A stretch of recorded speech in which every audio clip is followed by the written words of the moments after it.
Pour aller travailler, je traverse tous les matins une grande forêt en voiture. La semaine dernière, j'ai trouvé un marcassin, prostré et en mauvais état sur le bas-côté de la route. Donc je l'ai mis dans un carton et je l'ai emmené chez un vétérinaire. Ai-je bien le droit de le faire? Et que doit-on faire lorsqu'on trouve un animal blessé? On a tous déjà entendu quelqu'un dire qu'il avait renversé un sanglier, un chevreuil ou un cerf en forêt.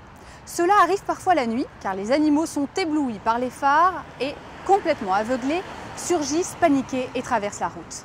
Même avec la meilleure volonté du monde et même si cela est horrible, il se peut qu'un jour vous heurtiez un animal de la forêt.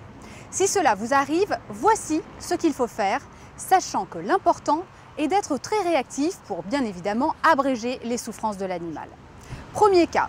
Si l'animal est blessé suite à un accident de la route, que ce soit vous qui l'ayez provoqué, en voiture ou bien un autre conducteur, contactez de toute urgence les autorités telles que la police en composant le 17, la gendarmerie ou la mairie du lieu où vous vous trouvez. Si au détour d'une promenade ou sur le bord de la route, vous trouvez des animaux blessés qui semblent avoir fait l'objet de braconnage ou bien des animaux blessés en période de chasse, prévenez immédiatement la police de la chasse et de protection de la nature en composant le 01 30 46 60 56 ou 85 afin qu'ils dressent un procès-verbal de constatation. Si l'on s'en réfère au code rural de façon stricte, un particulier a interdiction de ramasser, transporter ou détenir des animaux sauvages.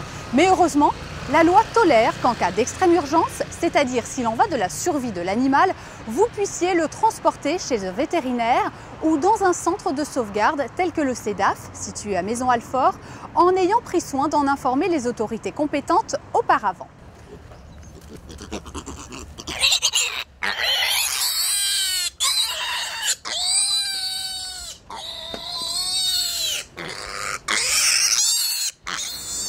Alors, Moki est une petite femelle marcassine qui a été trouvée sur le bord de la route, seule, sans ses parents, et nous a donc été confiée par l'intermédiaire d'un vétérinaire.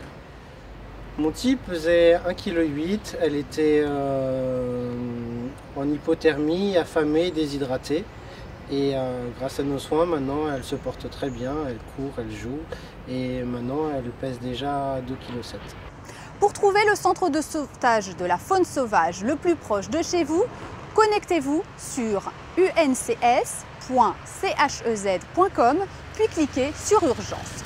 Avouons que le mieux, c'est quand même de bien ouvrir l'œil et de ralentir, surtout lorsque l'on traverse une forêt, alors ouvrez l'œil.